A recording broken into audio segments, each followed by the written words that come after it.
morning. Good morning. So good to have you here. I got to understand the out-punked punk thing, but I also read that you can rap. Is this true? I do have a song called Rap for Rejection on my third record, so yeah. If you do like one little bit from your rap, I'll do my rap. No, seriously, you want to hear this rap. What is it? Oh, you do yours Mine, first. you get what you get, and you don't make a fit, 'cause I'm the mom, and I'm the bomb.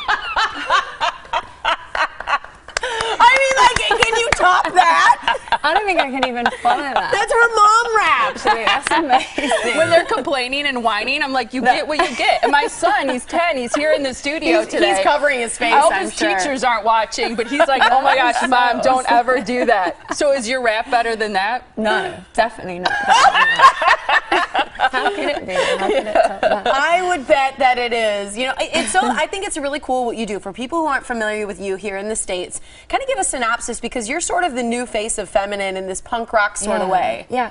Well, basically, I got dropped from my record label. Like, I think it was last year. Sort of time has gone really weirdly the past couple of years, but. I just put out my record independently. I didn't let that stop me. I wanted to like continue. I really believed in the album, and I have a really incredible fan base, which I sort of noticed when I first started, like back in 2007, was predominantly like young teenage girls, and I just took that seriously, that kind of responsibility, and I started an after-school club for young girls, where I went around to schools and did like songwriting sessions with them and worked on their like self-esteem issues. And you know what? Good for you for taking responsibility for that. I mean, I won't mention any names, Miley Cyrus, but I think it's good that you accept some responsibility. And as it relates to visiting schools, I read that you've traveled to these schools across the country, talked to aspiring young female musicians. You've listened to their ambitions and their fears, and over the past year and a half, you've interviewed more than 100 girls about image and identity, and you say most of them said they felt too ugly to be in a band. Yeah. That's shocking. It was really sad, and it was really, I think it just made me really aware of the damage that, like,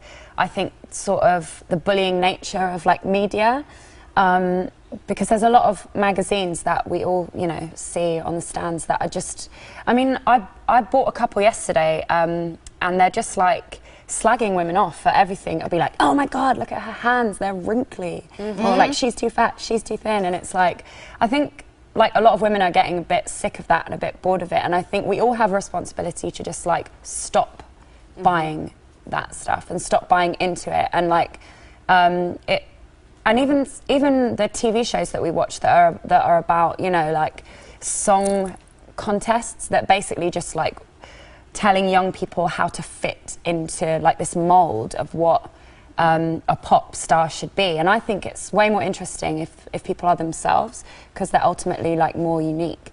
And music can just be so good for your confidence. Like watching the girls go on this journey, like one girl in particular always sticks with me, who was so shy and like angry and kind of didn't really want to share anything. And then we wrote this song, and it was all her lyrics, and it was called I Am Angry.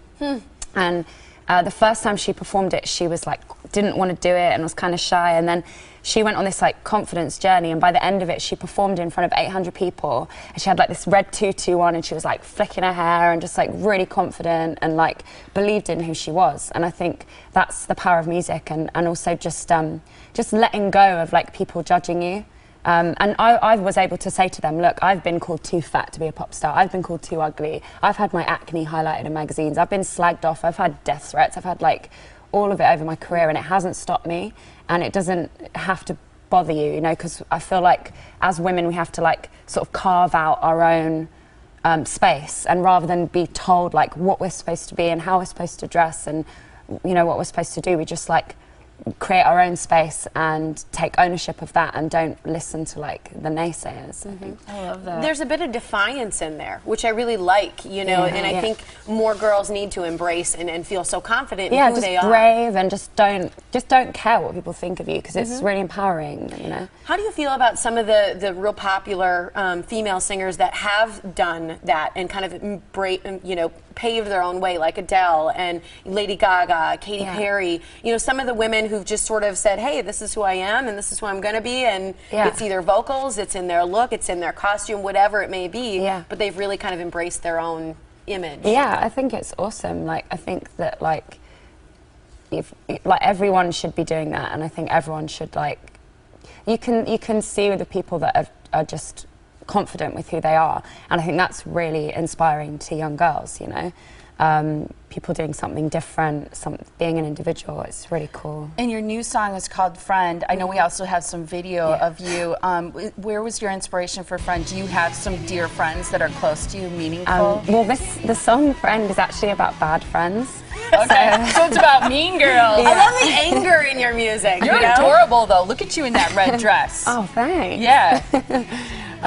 Well, yeah, it's like, I have loads of really great friends, but I've also like got to an age where, you know, the friends that you just had for ages, and the only reason you have them in your life is because you've known them for such a long time, and they're actually, every time you hang out with them, you feel bad about yourself, or you like, or you're always excusing them, and someone's like, oh, they're kind of mean, and you're like, oh no, they're just like that. And then you're like, what am I saying? And you just have to like cut them out. So Toxic friends. We talk a lot about that on the show. Yeah, that's a great point. So cool to meet you. You have a show kicking off your tour, which is awesome. You're gonna love being in Milwaukee. I know you just got in yesterday, right? Yeah. But you have a show tonight at 7 o'clock, Turner Hall Ballroom, and it's called A Full Frontal Riot Girl Assault. Not sure if I said the girl part right. Not quite cool enough to pull that one off. But it's a great show. Tickets still available.